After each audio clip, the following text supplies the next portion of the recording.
Since the creation of the Upper Cook Inlet Task Force in October of 2012, Eastside Senators have been working on a proposal that answers to the task force mission of identifying a set of recommended adjustments to the Kenai Lake Run Management Plan. This proposal, as stated in the task force mission statement, will result in the best mix of in-river and gillnet fishing opportunities, all while providing the best means of attaining escapement goals. These adjustments are only applicable in times of low Chinook abundance. This presentation will explore the following topics in regards to the proposal. First, we'll look at the diversity among the setnet beaches and the implications and importance of that diversity. Then we will define the current status of the Kenai Chinook in accordance to the Department's criteria of conservation. Next, we will explore the conflict in managing for the health of both the sockeye and Chinook runs, and how to best achieve a balanced management plan. Finally, proposed changes to the management plan will be explained. The diversity of Eastside setnet beaches cannot be underestimated. This diversity is important to note when proposed changes to the management plan are being considered. The Eastside setnet locations span a distance of 100 miles, from East Fordlands down to Ninilchik. Within this span are two of the main rivers of the Upper Cook Inlet, the Kasilof and Kenai rivers. The setnet locations start in the north with the East Fordlands, followed by Salamantoff. Further south, you will find the K Beach sites, which have been divided into North K Beach and South K Beach by the Blanchard Line. South of the Kasilof River are the Coho and Ninilchik beaches, respectively. The Eastside setnet seasons differ depending on the location of the beach, but on average, the fishing season is about 5 to 7 weeks. The beaches north of the Blanchard Line have a later start date of July 8th, in order to allow late-run kings to enter the river. The Eastside setnet fishery has 2 regular 12-hour periods per week, plus additional hours based on sockeye abundance. There is a tidal swing of 25 feet amongst all the different beaches, where the current moves at 6 knots.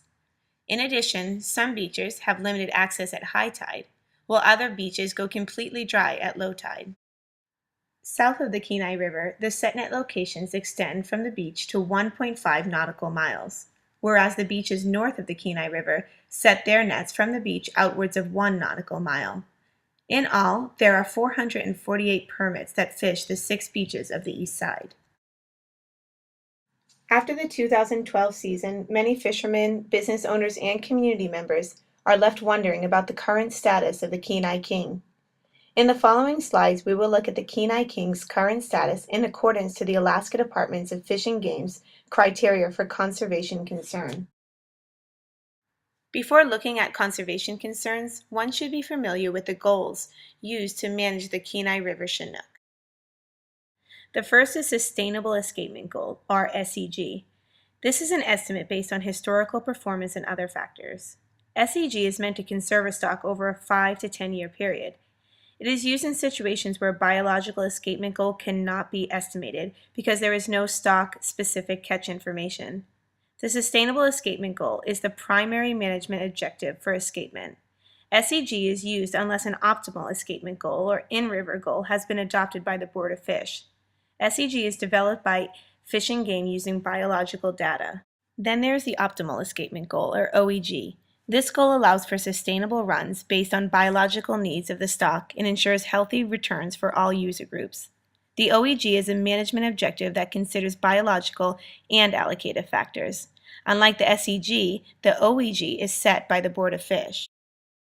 Finally is the Sustained Escapement Threshold, or SET. This is a limit of escapement. Salmon stocks that are not able to sustain above this level are considered jeopardized. SET is set lower than the Sustainable Escapement Goal, or SEG. The SET is established by the department in consultation with the board. In essence, the SET is the true definition of a conservation concern. In the Upper Cook Inlet, both Chinook and sockeye salmon are typically managed for the SEG and OEG. Right now, in the Upper Cook Inlet fisheries, there are absolutely no established SETs. The 3 levels of concern defined by the department are yield concern, management concern, and conservation concern, all of which refer to the term chronic inability, which is an inability to meet escapement goals over a 4 to 5 year period, despite the use of specific management measures.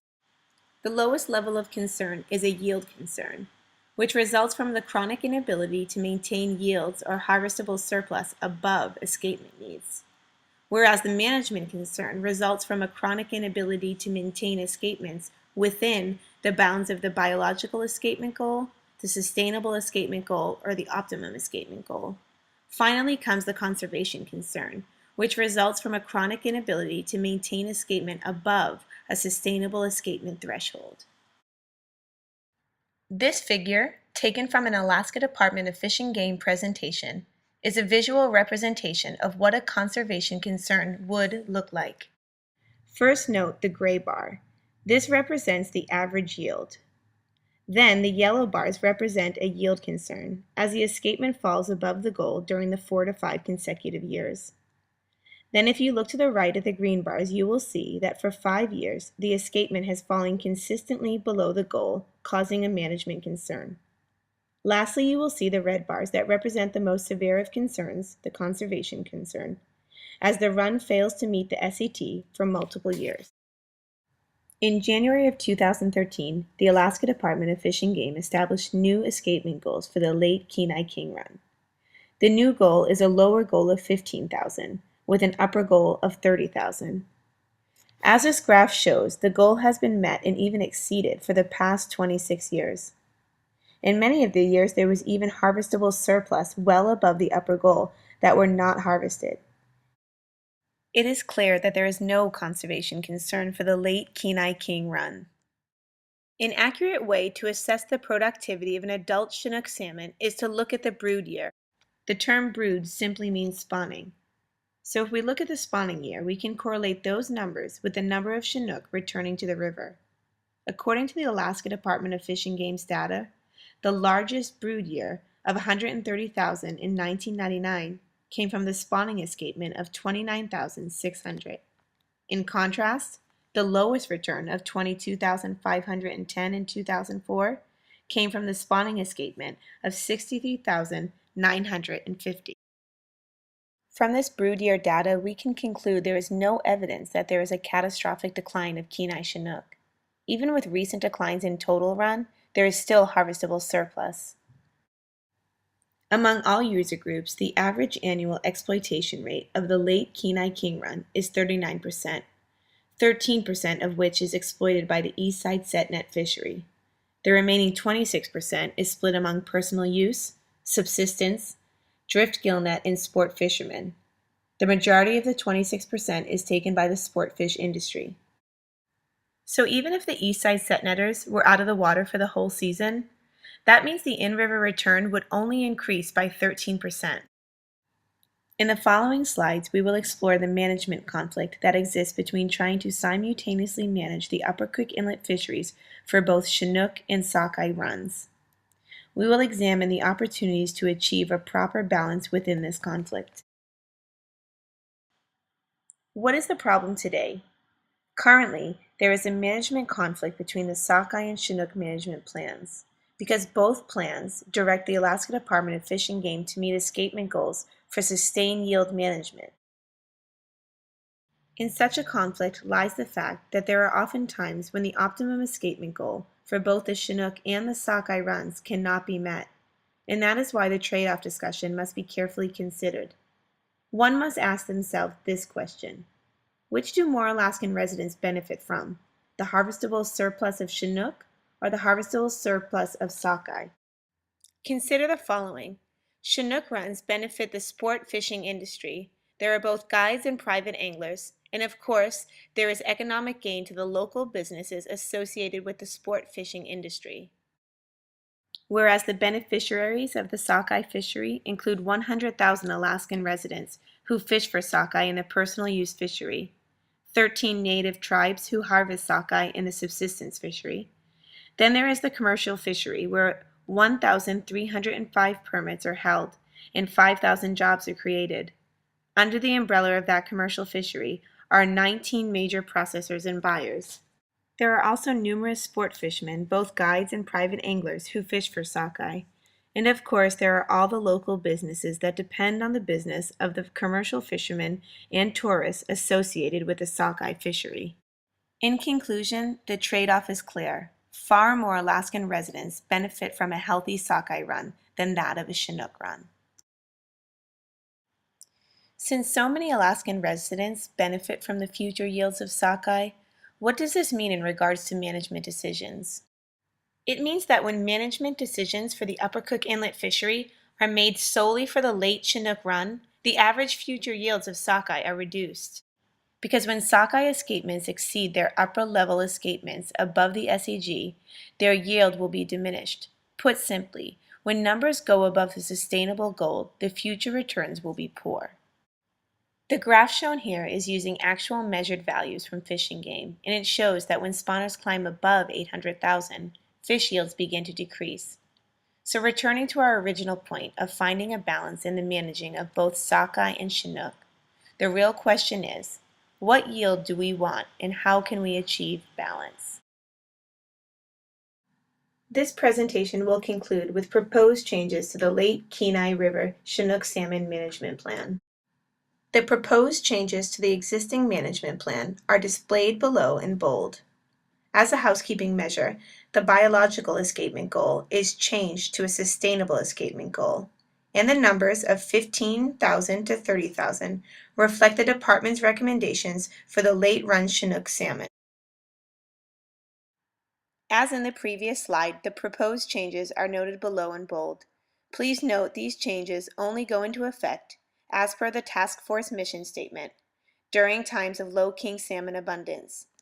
In order to make accurate in-season predictions, it is proposed to add the average median date range of the late Kenai Chinook run strength, so the clause would read, if the projected spawning escapement is less than 15,000 king salmon, as projected between July 15th to July 20th, the department shall.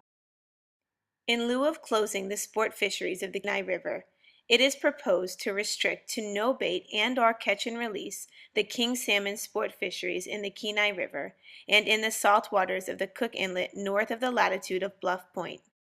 No closure of the in-river sport fishery is required unless D below is implemented. There are no proposed changes to Article B. It will read, close the commercial drift gillnet fishery in the Central District within 1 mile of the Kenai Peninsula shoreline north of the Kenai River, and within 1.5 miles of the Kenai Peninsula shoreline south of the Kenai River.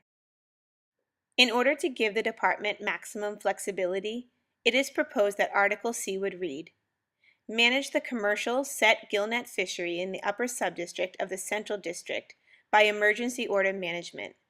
The sustainable escapement goal will become an optimum escapement goal of 11,000 to 30,000. Proposed articles D through G would read, D. If it is projected that the optimum escapement goal of 11,000 will not be met, the upper subdistrict set net fishery and late-run Chinook salmon sport fisheries will close until August 1st. E. If C above is implemented, the department shall suspend provisions and other management plans relative to time and area restrictions relative to the upper subdistrict set net fishery. F. Close the personal use fishery to the retention of Chinook salmon. G. If C above is implemented, the department shall release late-run Chinook salmon escapement on a daily basis.